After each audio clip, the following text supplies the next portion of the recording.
Bonsoir à tous, bonjour pour vous.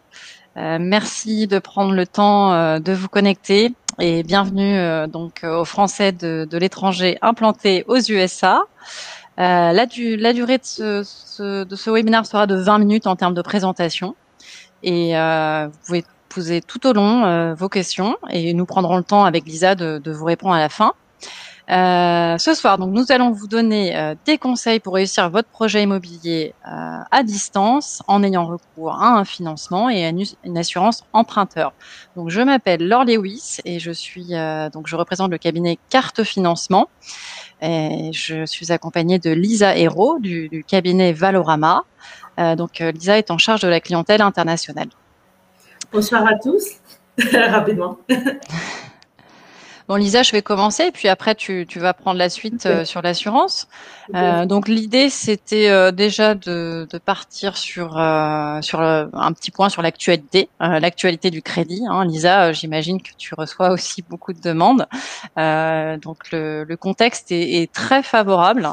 Nous avons enregistré sur les derniers mois énormément de demandes. Donc, sachez que le crédit immobilier en France, il se porte bien. On peut toujours emprunter à des taux très favorables, même si on a enregistré une légère hausse. Sachez qu'en tant que non-résident US, on a fait une moyenne. Sur 15 ans, vous empruntez aux alentours de 1,20 et 1,40 et sur 20 ans, entre 1,35 et 1,55. On va dire jusqu'à 1,60. Il y a une légère hausse dernièrement. Donc, tout se porte bien, l'immobilier également. Il y a toujours autant de demandes pour Paris. Il y a un tout petit peu moins de biens en circulation, mais donc Paris se porte très bien. Et sachez que nous enregistrons aussi beaucoup de demandes pour le sud de la France, notamment le département du Var et les Alpes-Maritimes. Concernant les banques, sachez qu'elles prêtent toujours aux non-résidents. Il faut juste bien s'informer en amont. Elles vont demander plus d'apports et peut-être plus de contrepartie parce que pour elles, le crédit immobilier est un produit d'appel et donc elles souhaitent rebondir sur des produits annexes d'assurance ou de prévoyance ou d'épargne. Concernant la réglementation, alors sachez qu'elles prêtent toujours, mais elles font un peu plus attention au taux d'endettement. En effet, c'est le Haut Conseil de stabilité financière qui leur a demandé de faire attention. Avant, on pouvait aller parfois jusqu'à 40% d'endettement pour les hauts revenus. Donc, on regardait cette notion de reste à vivre. Sachez que cette notion est plus ou moins oubliée. Aujourd'hui, vraiment, on se cantonne aux 35% d'endettement. Et donc, parfois, ça a un impact. C'est pour ça qu'il est important de bien s'informer en amont. Alors, je vous présente les caractéristiques, on va dire, basiques du crédit immobilier. Hein. Aujourd'hui, qui peut emprunter? C'est vous, personne physique, comme on appelle en France, ou personne morale, donc société civile immobilière ou SARL de famille. Concernant les projets qu'il est possible de financer en tant que non-résident, ça peut être votre future résidence principale, et oui, vous préparez votre prochain retour, une résidence secondaire ou un investissement locatif, un crédit patrimonial. Donc, un crédit patrimonial, c'est quoi? C'est, par exemple, un rachat de soult, si jamais vous souhaitez acheter la part de l'un ou de l'autre, si jamais vous avez hérité un bien et que vous souhaitez racheter la part de votre frère, par exemple. Il est aussi possible de racheter ces crédits, hein, de voir que peut-être il y a 5 ans, le taux obtenu n'était pas aussi bon qu'aujourd'hui. Donc, il est intéressant de s'intéresser à ça aussi. En termes de durée, franchement, c'est toujours sur 20 ans maximum. C'est très rare quand une banque octroie 25 ans. Donc, partez sur 20 ans.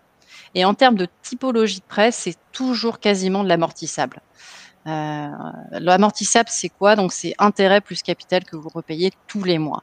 Et la bonne caractéristique de la France, et c'est peut-être un peu différent dans d'autres pays, c'est qu'on emprunte à taux fixe. C'est-à-dire que quand vous partez sur une durée de 20 ans, c'est sur 20 ans, le taux est fixé sur cette durée. Donc ça, c'est vraiment un bon point.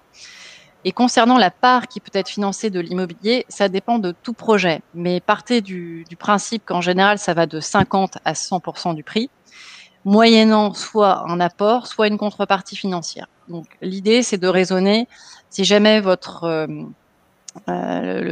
projet est à peu près de 200 000 euros, il faudra mettre de côté à peu près 30%, à peu près 60 000 euros, pour pouvoir avoir des options de financement. Donc, dans les 30%, il y a aussi les frais de notaire. Bien évidemment, plus le projet est conséquent, sachez qu'il est possible qu'on vous demande un tout petit peu plus d'apport.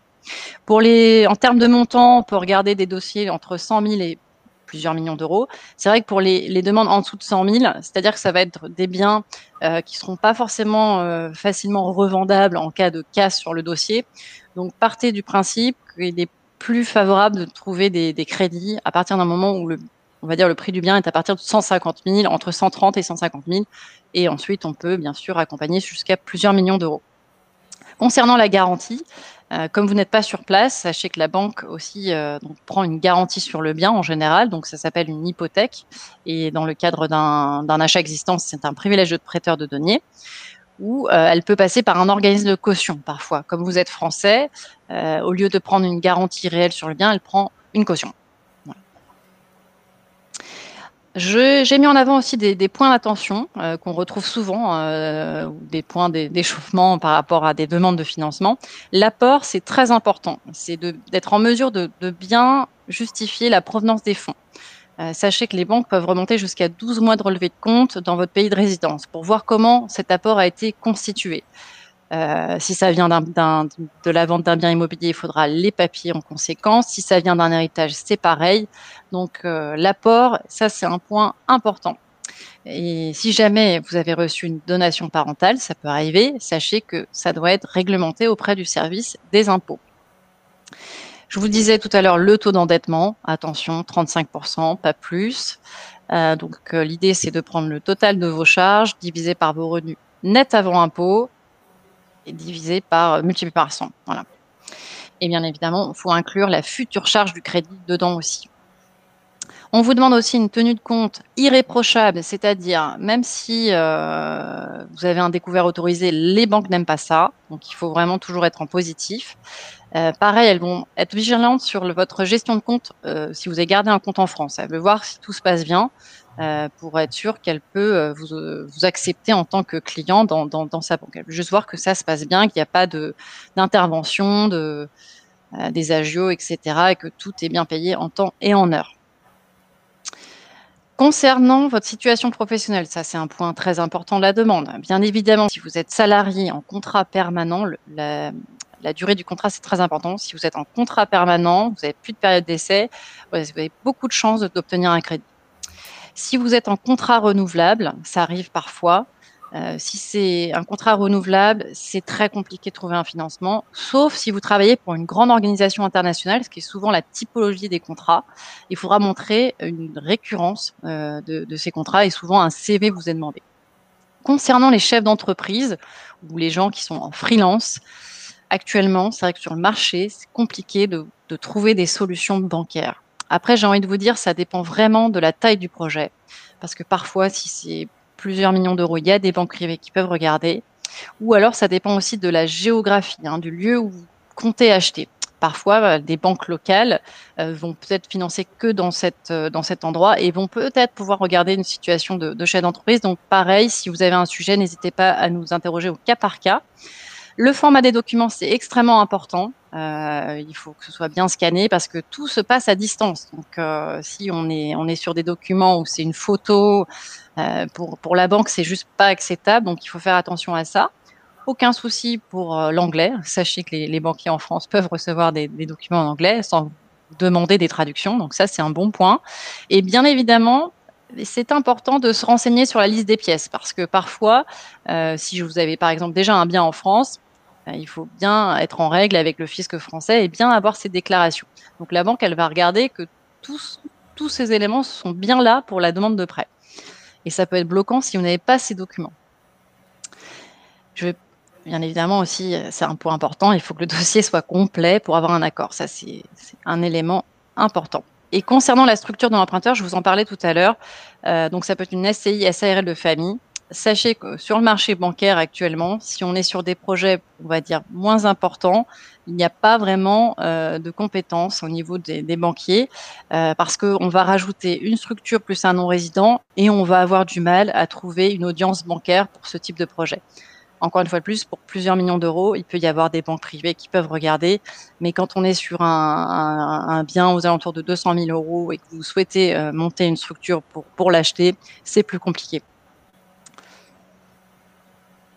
Je vous ai mis aussi un petit schéma pour le timing. Ça, c'est un schéma que j'apprécie beaucoup et je vous invite à le lire parce que ça vous donne vraiment un aperçu du timing en France. C'est à peu près 3 mois.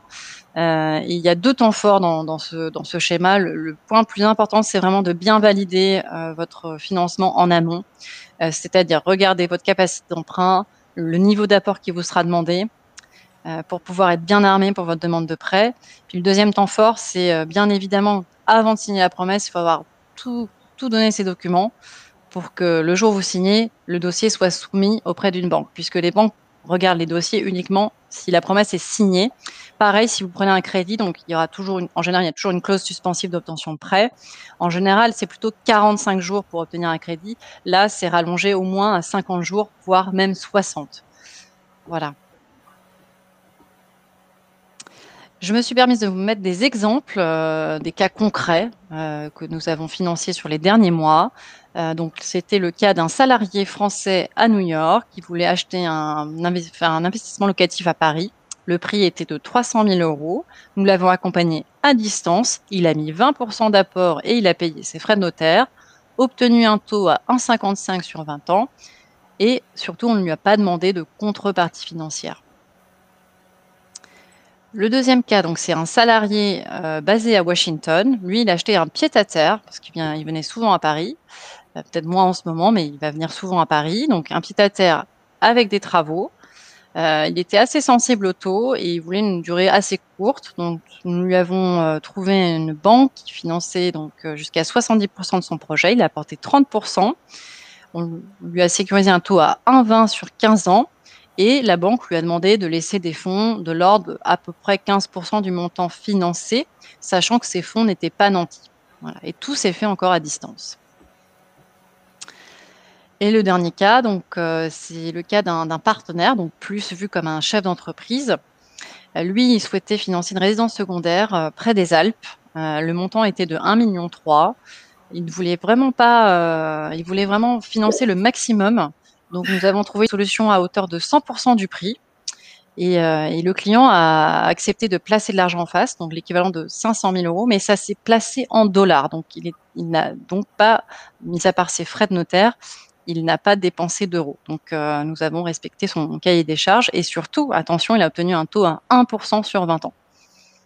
Voilà, donc sachez que le cabinet est aussi spécialisé dans les financements pour des biens de prestige et donc des financements plutôt sur mesure.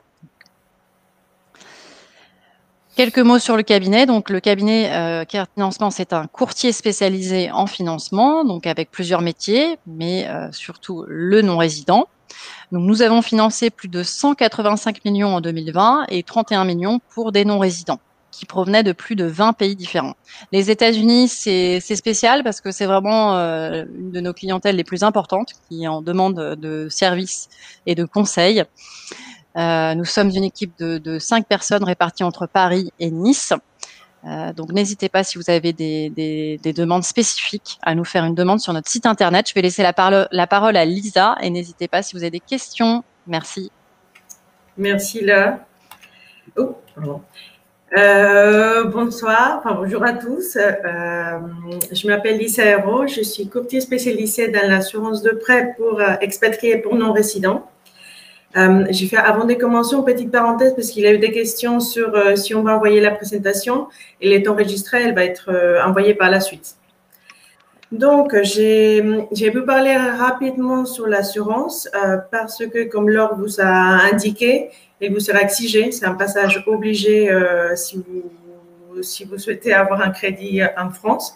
La banque vous le demandera. Donc, l'assurance, elle va vous couvrir en cas de décès et en cas de maladie ou invalidité. Elle représente une assurance pour la banque, mais aussi pour votre famille et pour votre conjoint. Et elle a un coût qui est non négligeable par rapport au coût total du crédit.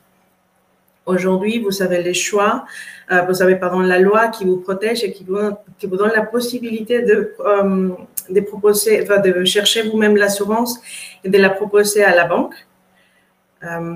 Donc, je vous montrerai plus tard dans la présentation quelques exemples. Pourquoi faire appel à un courtier spécialisé comme Valorama? Rapidement, une présentation sur nous.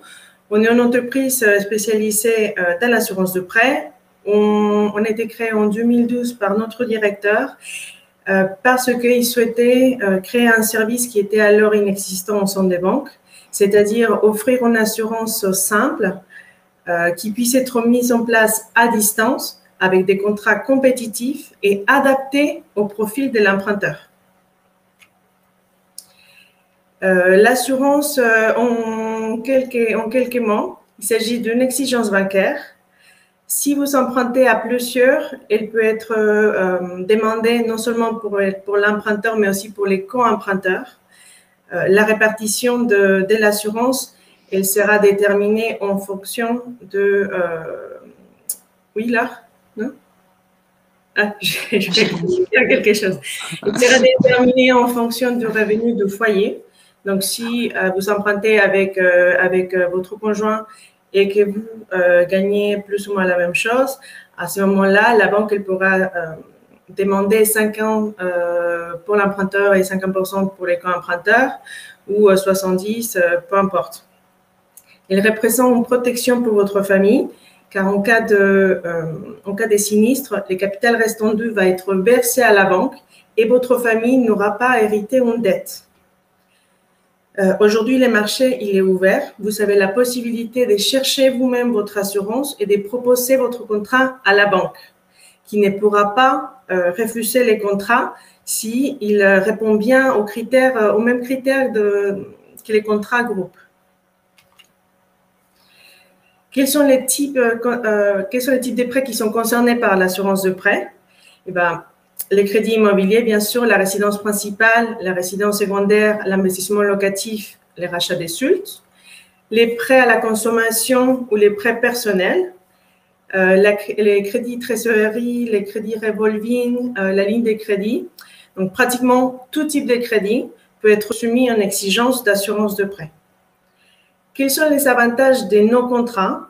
Eh bien, nous pouvons assurer de prêts pour des biens qui sont en dehors de la France, peu importe dans le monde. On a la possibilité de vous proposer une solution d'assurance. Si la banque est en dehors de la France, dans un pays membre de l'Union européenne, nous pouvons aussi proposer l'assurance. Dans ces cas, elle n'est peut-être pas exigée, mais vous voulez protéger votre famille en cas de sinistre. Donc, nous, vous avez tout à fait les droits d'avoir un contrat d'assurance dans ce type de cas. Donc, nous, on a la possibilité de vous les proposer. Et aussi, lorsque le prêt il est libellé non pas en euros, mais par exemple en francs suisses, on peut aussi vous proposer une assurance. Il y a deux types de niveaux de contrat. Le niveau 1, ou couverture de base, qui est plutôt pour les investissements locatifs. Dans ce type de cas, vous serez couvert en cas de décès et en cas de perte totale et irréversible d'autonomie. Donc, c'est les niveaux les plus bas. Ensuite, si vous financez en résidence principale ou en résidence secondaire, la banque elle peut aussi vous demander la base, donc décès et perte totale et irréversible d'autonomie, plus l'invalidité et l'incapacité de travail. Donc là, la logique, c'est que en cas si vous avez une résidence principale et que vous avez un problème de santé qui vous empêche de travailler, que l'assureur rembourse l'échéance bancaire et que vous soyez en mesure de garder votre crédit. OK? Il y a certains points que nous respectons à chaque fois qu'on propose un contrat d'assurance. Les premières, elle est très importante, c'est les tarifs. Évidemment, on cherche un contrat qui va être le mieux placé dans les marchés. On travaille avec une trentaine de contrats, donc on peut comparer et être sûr qu'on vous propose les meilleurs contrats possibles. Tous nos contrats sont irrévocables C'est-à-dire, on prend une photo de ce qui se passe au jour où vous faites l'adhésion et peu importe ce qui arrive pendant toute la durée de prêt, on est sûr que les contrats qu'on vous a proposés couvrira ces changements de profil. La territorialité, très important pour vous qui vous êtes non-résident, on doit être sûr que les contrats qu'on vous propose, il est adapté à votre pays de résidence. C'est très souvent des clients qui arrivent vers nous en dernière minute parce qu'ils ont choisi un contrat qui était mieux placé en termes de tarifs et ils arrivent à la fin avec un refus de l'assureur parce que finalement, ils n'assurent pas les pays de résidence. Donc, c'est vraiment un point important.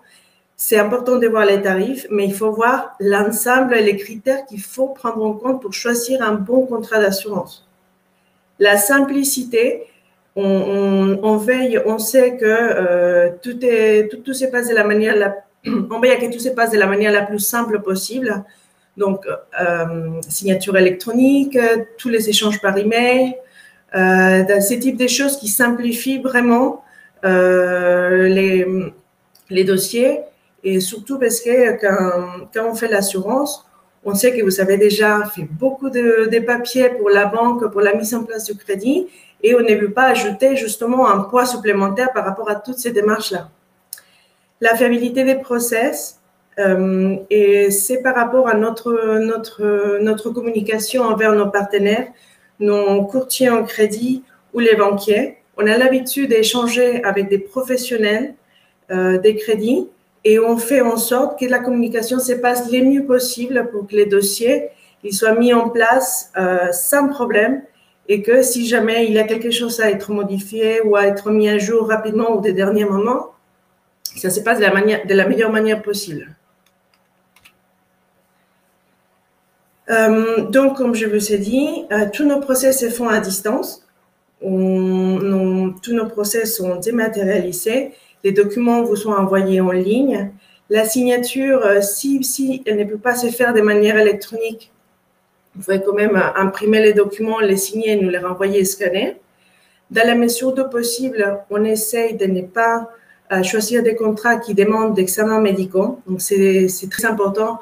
On sait que parfois, notamment aux États-Unis, les rendez-vous chez les médecins c'est pas aussi facile qu'en France, ou que c'est un petit peu plus compliqué, par exemple, de faire des examens de sang parce qu'il faut passer par les médecins avant pour avoir une ordonnance, enfin, différentes choses. Et on essaye tout le temps de trouver une solution qui soit la plus facile possible. Donc, si c'est dans notre pouvoir, on vous propose un contrat bien placé en termes de tarifs, adapté, mais surtout simple. Un exemple de coût de l'assurance. Par exemple, pour une personne salariée de 35 ans qui fait un prêt de 400 000 € sur 20 ans, typiquement, un contrat groupe, un contrat de banque, a proposé un taux moyen de 0,20%, ce qui représente plus ou moins 16 000 € au total. Nous, on a la possibilité de trouver un contrat avec exactement la même couverture en termes de garantie, mais avec un tarif qui va être nettement inférieur par rapport à ce qui aurait pu être proposé par la banque. Pourquoi? Parce que la banque, elle a un seul contrat et nous, on est en trentaine de contrats et nous, on peut choisir quel est le meilleur tarif pour vous. Un schéma sur comment on traite votre demande. Donc là, il est divisé en deux pour les prêts inférieurs à 1 million et pour les prêts supérieurs à 1 million d'euros. Donc, dans la première partie, on fait les recueils d'informations. Vous complétez un formulaire qui nous permet d'avoir les bonnes informations sur votre profil et sur votre projet. Une fois qu'on a cette information-là, on vous envoie les devis les jours même. Si vous êtes OK avec les devis, il suffit de nous renvoyer nous envoyer votre feu vert par email.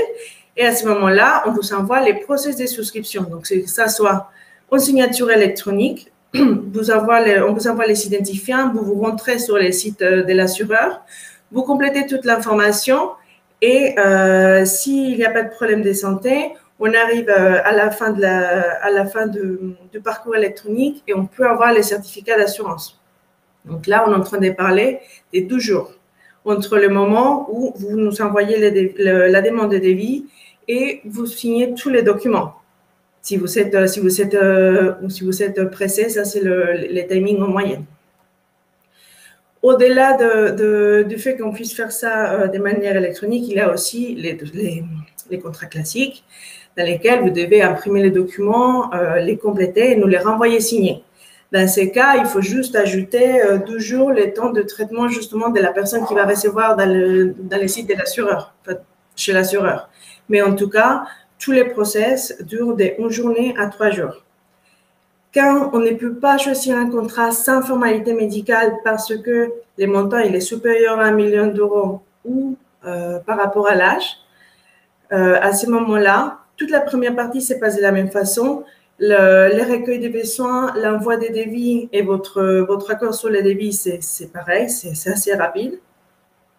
On vous envoie les documents et après, c'est un petit peu les timings, c'est à vous de les gérer par rapport à la prise des rendez-vous.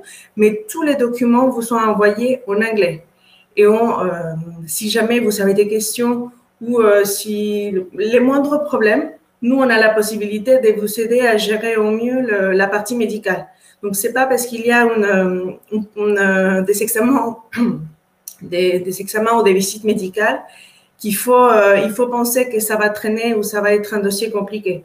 On fait en sorte que ça se passe tout de la meilleure façon possible. Donc, pour la demande de devis, il faut aller sur notre site internet www.valorama.fr. Vous allez sur la partie supérieure à droite sur les mots devis et vous avez donc les formulaires qui s'ouvrent avec l'information qu'il nous faut vraiment pour revenir vers vous avec la meilleure solution d'assurance. Notre équipe, nous sommes tous une équipe internationale. On est tous bilingues et on est tous hautement qualifiés pour faire face à vos demandes, pour répondre à vos questions et bien sûr pour vous proposer les contrats les mieux placés et les mieux adaptés à votre dossier. Notre directeur Pierre Tunus et moi-même, on est tous à votre disposition. Je pense qu'après on laissera les contacts. Je ne sais pas si... Enfin, lors de l'envoi de la présentation, vous aurez notre contact. Donc, si vous avez des demandes ou des questions particulières, vous pouvez bien sûr faire appel en direct à nous et puis on vous répondra rapidement. Donc, voilà. Là, on va passer, je pense, à la partie questions. Tu veux que je te sélectionne une question ou tu veux que je commence par une question sur le crédit? Alors, je ne sais pas si on les a déjà tous validés. Alors, je vais déjà regarder la première question. Alors, j'ai du mal à comprendre pourquoi les banques françaises ont du mal à prêter à un non-résident dans la mesure où mon salaire est largement supérieur à la moyenne nationale en France. Avez-vous une réponse? Alors oui, c'est vrai que généralement, en tant que non-résident aux USA, vous avez de très bons salaires et la banque peut vous prêter sans risque, tout à fait. Mais c'est juste que vous n'êtes pas en France, donc elle ne peut pas, en cas de défaut de paiement, elle ne peut que saisir le bien. Et surtout, c'est plus une question de rentabilité de dossier, sachez-le, parce que même si un citoyen français gagne peut-être 3 fois moins que vous, il sera plus rémunérateur pour la banque. Pourquoi? Parce que tout bêtement, si jamais il emprunte pour sa résidence principale, il va y avoir un rebond commercial sur de la prévoyance, sur les assurances, que ce soit des assurances habitation ou des assurances vie, par exemple. Même dans son chemin de vie à ce citoyen français, il va avoir des besoins plus importants que vous. Et pareil, le compte va avoir beaucoup plus de flux que si vous êtes aux États-Unis. Donc, c'est pas par rapport à votre situation à vous, c'est plus par rapport à la rentabilité du dossier, je dirais. Parce que les taux sont très très bas. Donc, les marges de rémunération sur le crédit sont très basses pour les banques actuellement. Alors, une question sur l'assurance de Paul. À partir de quel âge environ les assurances imposent les examens médicaux? En fait, c'est par rapport à l'âge et par rapport au montant. Donc là, admettons pour les montants, on peut faire jusqu'à 800 000 euros et 55 ans. Mais ça dépend. Si on fait, par exemple, si vous faites un crédit de 400 000 euros, on peut faire jusqu'à 60 ans sans formalité médicale. Donc là, c'est un questionnaire de santé et puis on n'en parle plus. Donc ça dépend, en fait. Alors moi, je vais prendre la question de Michel. Dû au décès de ma mère en avril 2020, j'ai hérité avec mon frère d'un appartement à Nice. J'aimerais acheter à mon frère ses parts de propriété. Comment puis-je emprunter? Puis-je mettre ma part comme collatéral pour un emprunt? Alors tout à fait. Donc alors faudra voir dans quel cadre vous avez hérité de ce bien. Est-ce que vous l'avez hérité en nom propre ou en SCI? Mais bon, admettons qu'on part sur du nom propre. Donc ça s'appelle un rachat de soult. Et donc, il faudra juste bien voir la valeur du bien et puis on pourra racheter la totalité de votre part pour le coup, puisque va y avoir, comme il va y avoir on va dire de l'equity dans l'opération. Donc déjà, je ne sais pas si vous êtes à 50-50, j'imagine, si c'est votre frère. Donc, si le bien vaut 200 000 euros, il y a déjà 100 000 d'equity. Donc, la banque vous prêtera la totalité et on pourra même rajouter les frais parfois, donc il y a les frais d'enregistrement d'hypothèque, peut-être on peut les rajouter au capital. N'hésitez pas à nous faire une demande parce que c'est vrai que c'est au cas par cas, mais sur le principe, oui, tout à fait, votre demande se regarde. J'ai perdu la question. Alors, il y avait une question sur qui détermine. Alors, c'était quelque chose comme qui détermine les niveaux de garantie pour l'assurance. C'est votre projet. Si c'est un investissement locatif, les niveaux de garantie, 99% du cas, ça va être la couverture des bases, des CPTIA. Si vous achetez une résidence secondaire, alors, la plupart des cas, on demande toutes les garanties, la couverture des bases et l'incapacité et l'invalidité. La résidence principale, c'est sûr, vous devriez couvrir tout. Donc, les décès et bien sûr l'invalidité et l'incapacité, c'est normal. Alors, je vais prendre la question. Pourquoi autant d'apports dans la mesure où la banque peut saisir le bien en cas de défaut de paiement? Alors, oui, c'est vrai, mais sachez que les procédures de mise en demeure sont très, très longues, hein. L'administration en France, c'est pas aussi rapide qu'aux États-Unis pour saisir un bien. Ça peut prendre jusqu'à 2 ans. Et puis, il faut embaucher un avocat ou un huissier. Donc, c'est assez coûteux et elle n'a pas vraiment envie de se lancer dans cette démarche. Donc, et pourquoi autant d'apports? Bon, c'est vrai que si le bien est mis en demeure et qu'il est revendu, souvent c'est des biens qui sont revendus aux enchères et ils sont toujours revendus beaucoup moins cher. Donc, elle se prévaloir on va dire, d'une marge de 20% sur la valeur du bien en moyenne. Alors, bonjour, l'assurance était plus chère pour les non-résidents? Non. Nos contrats, on trouve justement on essaye tout le temps de trouver une assurance qui coûte la même chose pour quelqu'un qui réside en France comme quelqu'un qui réside aux États-Unis. Donc, c'est pas forcément plus cher. Et en plus, parce que vous faites appel à une assurance externe, vous êtes sûr de trouver déjà un contrat qui va être bien plus compétitif que ce que vous aurez pu avoir avec un contrat bancaire.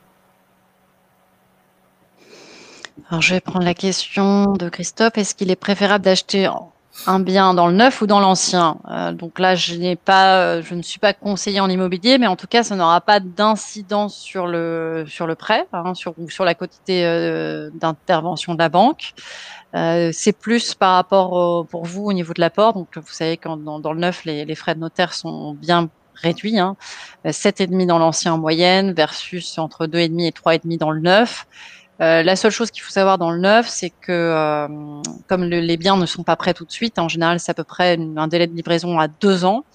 c'est que souvent ce délai de livraison en fait rentre dans la durée du prêt. Donc si on part sur 20 ans maximum, le bien sera amorti sur 18 ans. Donc c'est juste que les échéances seront un petit peu plus élevées et il y aura donc des intérêts intercalaires aussi à payer pendant cette période de construction.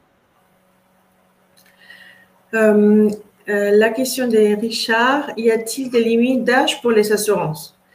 En fait, nous, on peut vous couvrir jusqu'à 90 ans, donc c'est assez large. Vous pouvez donc demander une assurance jusqu'à vos 80 ans. Maintenant, la question qui se pose plus, c'est, et Laure, elle sait très bien, c'est les taux d'usure. Donc, tout à fait, je confirme. Est-ce que vous avez un crédit on veut, et c'est surtout l'âge qui va, c'est plus les crédits qui va déterminer l'âge plus que l'assurance. C'est tout à fait ça, Lisa, tu as complètement raison. C'est vrai qu'à partir d'un certain âge, il y a le problème du taux d'usure, donc c'est-à-dire qu'il y a c'est une limite à laquelle la banque n'est pas autorisée à vous prêter. Donc, c'est le taux nominal plus le coût de l'assurance. En plus, s'ajoutent les frais de dossier de la banque, les frais de courtage et les frais de garantie dans ce taux d'usure. Et bien souvent, il y a toujours des frais de dossier pour les non-résidents.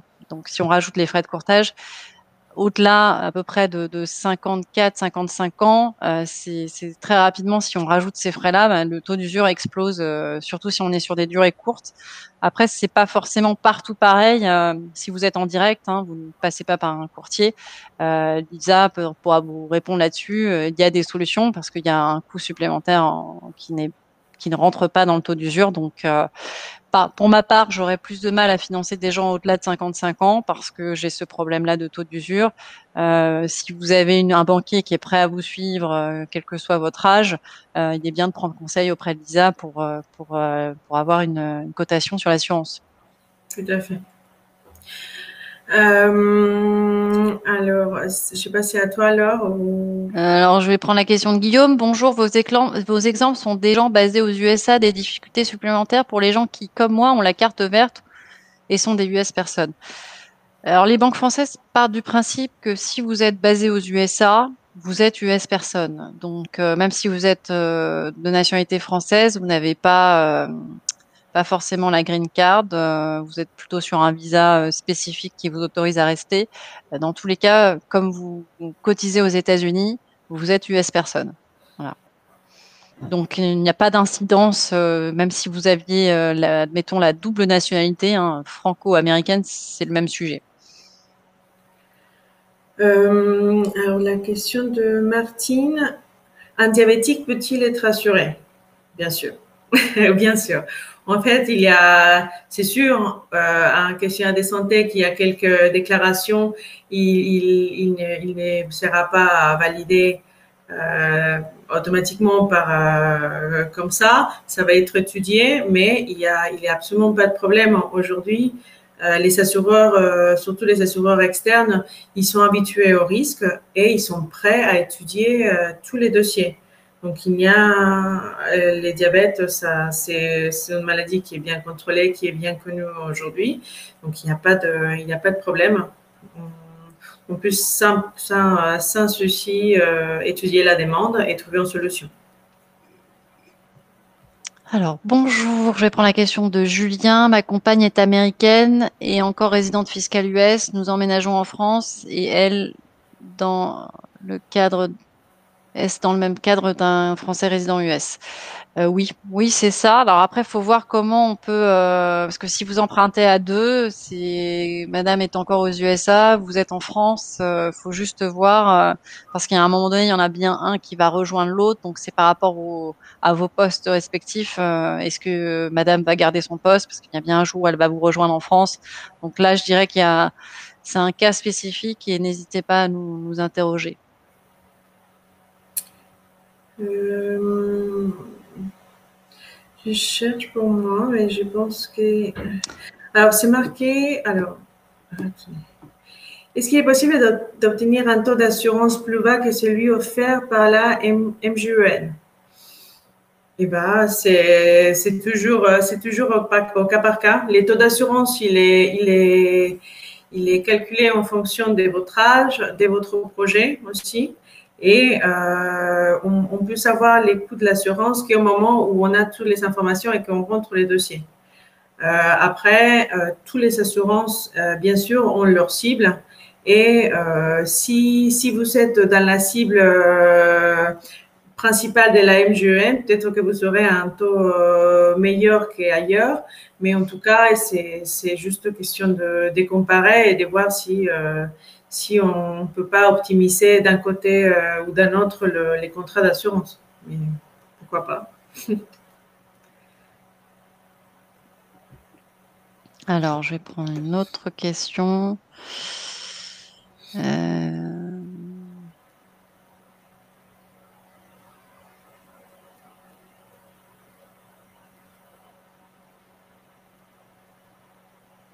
Peut-on obtenir un prêt SIPA français? Tout à fait, tout à fait. C'est tout à fait possible. Aucun souci. Alors, c'est toujours plus simple quand on parle la langue française parce que les conseillers vont pas tous parler anglais, mais il y a des solutions, même si vous n'êtes pas de nationalité française. Alors là, il y a une question. Juste un petit instant. C'est marqué, mes parents ont 60 ans. C'est donc un peu plus dur d'avoir une assurance avec un bon taux. Est-ce que j'ai pu acheter une maison sachant que je n'ai jamais travaillé en France? Je pense que j'ai pris une de toi plutôt que c'était. Alors, vas-y, c'était. Alors, ça, on l'a déjà lu. Alors, on va parler des frais de courtage. Nous nous rémunérons uniquement au succès, c'est-à-dire au succès de l'opération. Nous rémunérons de la part de nos clients, essentiellement. Donc, c'est à peu près 1% du montant financé, avec un minimum de 2 500 euros. Voilà. Après, il y a des caps au minimum comme au maximum en fonction de la typologie du dossier, et ces frais sont annoncés très rapidement, et uniquement en cas de succès de l'opération. Moi, je pense que j'ai fait le tour des questions concernant l'assurance. Sauf si vous voulez. Je vais juste reprendre la question il y a des gens en très bonne santé après 55 ans, ça, aucun doute, hein, aucun doute, c'était plus par rapport au problème du taux d'usure parce que à partir de 50 ans, je ne sais pas si tu es d'accord avec moi, Lisa, ça commence à coûter un peu plus cher que si vous avez 40 ans, on sent la différence, ça double presque, hein, n'est-ce pas, Lisa? Oui, alors doubler, pas forcément, mais il faut prendre en compte, c'est normal, c'est la vie. Ouais. À partir des 50 ans, on commence à avoir des petits soucis de santé qui se réveillent et les assureurs savent très bien qu'il y a des risques qui vont apparaître après 50 ans. Et du coup, l'assurance, forcément, il faut qu'on puisse couvrir ces risques-là. Donc là, il faut bien trouver justement les crédits qui va avoir un taux un dossier global qui va vous permettre d'emprunter et l'assurance qui va aussi proposer les meilleurs tarifs et puis ensemble de faire un bon dossier. Donc c'est surtout vraiment dans ce type de cas où il faut avoir les bons contacts et les bons interlocuteurs pour vous guider et pour être sûr que vous n'êtes pas découragé ou démotivé justement, mais seulement parce que vous n'aviez pas toute l'information toute l'information disponible. Je vais prendre la question d'Éric. En cas de prêt important de 2 à 3 millions d'euros, est-ce que le collatéral peut être un compte ROTH, Roth, IRA, un IRA? Je pense que c'est par rapport à votre pension, j'imagine. Alors, sachez que nous pouvons discuter. C'est à voir en fonction. Je pense que j'ai réussi à mettre en garantie un IRA. Après, je sais pas s'il y a plusieurs types d'IRA, mais tout à fait, Eric, je vous invite à me contacter pour qu'on puisse en discuter. C'est pas impossible. Alors là, il y a toujours, c'est toujours l'assurance et surtout la question d'âge. J'ai 67 ans et quand je prends ma retraite dans 2 ans en France, je cherche à acquérir un bien des 500 000 euros à cet effet. Compte tenu de mon âge, 69 ans, de mon statut de retraite, puis j'ai emprunté, quelles sont les difficultés? Sujet assurable. Bon, moi, sur la partie assurable, toujours la même chose. Oui, il n'y a pas de problème. Après, la partie pour nous, j'ai envie de dire, on arrive à trouver presque tout le temps une solution. 90% de cas, on fait tout ce qu'on peut faire pour trouver une solution. Mais la partie principale, c'est votre crédit. Et c'est ça qui va, qui va jouer le rôle principal. Donc c'est vrai que par rapport à l'âge, on va avoir nous des difficultés, on ne pourra pas répondre à votre demande de financement. Je vais prendre la question de Mayur Patel. Concernant le prêt, comment est calculé le taux d'endettement? La banque prend-elle en compte les documents tax returns américains? Bien sûr, c'est même si vous ne les avez pas, la banque le demandera dans tous les cas. Même quand parfois il y a des décalages de déclaration, tout le monde n'a pas fait encore 2020 par exemple, notamment pour les chefs d'entreprise.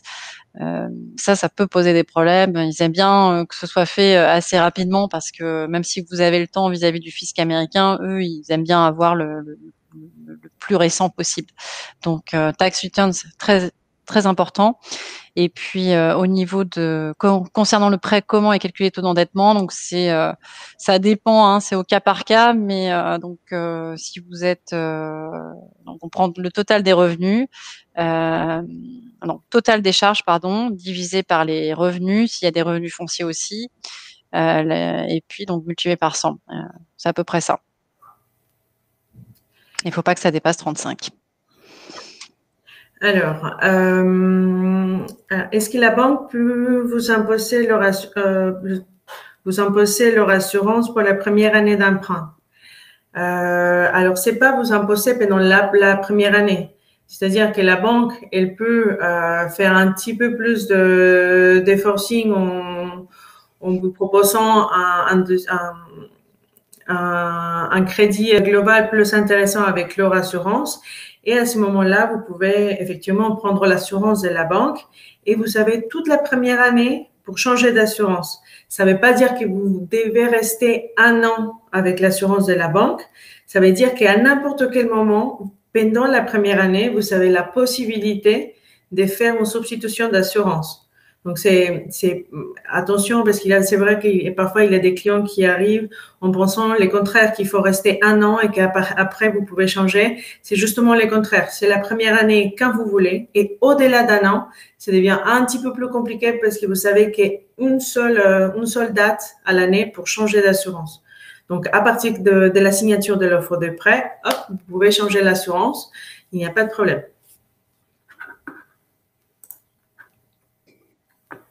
Alors, j'ai des personnes qui me demandent les coordonnées, donc je vais vous mettre mon mail dans le chat. Voilà, je vous envoie mes coordonnées. Alors, je vais reprendre une dernière question. Alors, quelles sont les banques qui financent les Américains ou les US personnes? Alors, c'est compliqué de vous répondre, vous dire absolument c'est BNP ou Société Générale. En fait, ça dépend vraiment de la typologie de la demande. Ça dépend du lieu aussi, parce que les banques sont aussi régionalisées hein, parfois.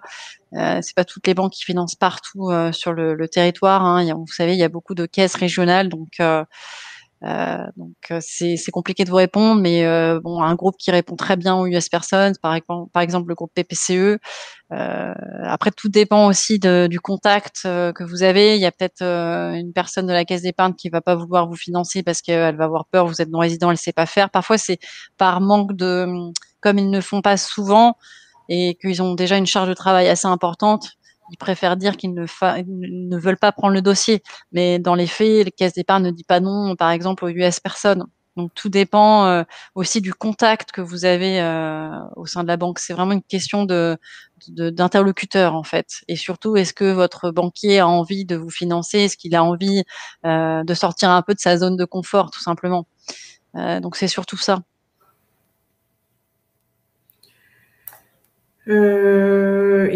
Moi aussi, il avait une question, je l'ai perdu du coup entre toutes les questions, mais elle parlait sur si on pouvait souscrire une assurance avec une compagnie étrangère. Eh ben non, la plupart des banques, vous faites un crédit en France, donc les banques elles vont exiger un contrat de droit français. avec un contrat d'assurance d'une compagnie en France. Donc, même si vous savez, c'est souvent le cas, parfois on nous dit qu'ils sont déjà d'autres assurances ou qui sont très bien assurés dans leur pays de résidence, et ben, la banque, elle va pas, ça c'est très bien, mais la banque, elle ne va pas accepter ce type de contrat. On va vous exiger un contrat français. Voilà. Alors, je vais regarder une dernière avant-dernière question. Alors,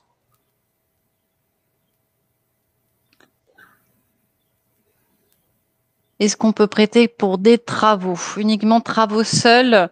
Alors, techniquement, oui, c'est tout à fait faisable, surtout s'il n'y a pas de crédit sur la maison et qu'il y a une garantie hypothécaire qui est très bonne. Vous n'avez peut-être pas de crédit ou enfin très peu de crédit dessus. Techniquement, c'est tout à fait recevable et je suis tout à fait en capacité de comprendre et de monter ce dossier. C'est juste travaux seuls actuellement. Au niveau de mon audience bancaire en France, je n'ai pas de solution bancaire en fait. Pourquoi? Parce que c'est un peu plus technique et ça s'appelle donc là on est dans un cadre de prêt hypothécaire et donc c'est plus compliqué à obtenir. Et malheureusement, je n'ai pas cette solution. Ok, donc là, je pense qu'on a fait un petit peu le tour de toutes vos questions. Je pense, Laure, pour toi, qu'est-ce que tu penses? Vous aurez la présentation par la suite, elle vous sera envoyée. Aussi, vous aurez nos coordonnées si vous avez des questions ou vous voulez nous contacter directement pour quelque chose de spécifique, n'hésitez pas. Merci à tous. Merci à tous. Merci à l'UFE de nous avoir Tout à fait. invités pour ce webinaire. Et puis, merci pour votre écoute. Merci Lisa. Merci Laure. Et bonne journée, bonsoir à tous. Bonne journée à vous tous. Au revoir. Au revoir.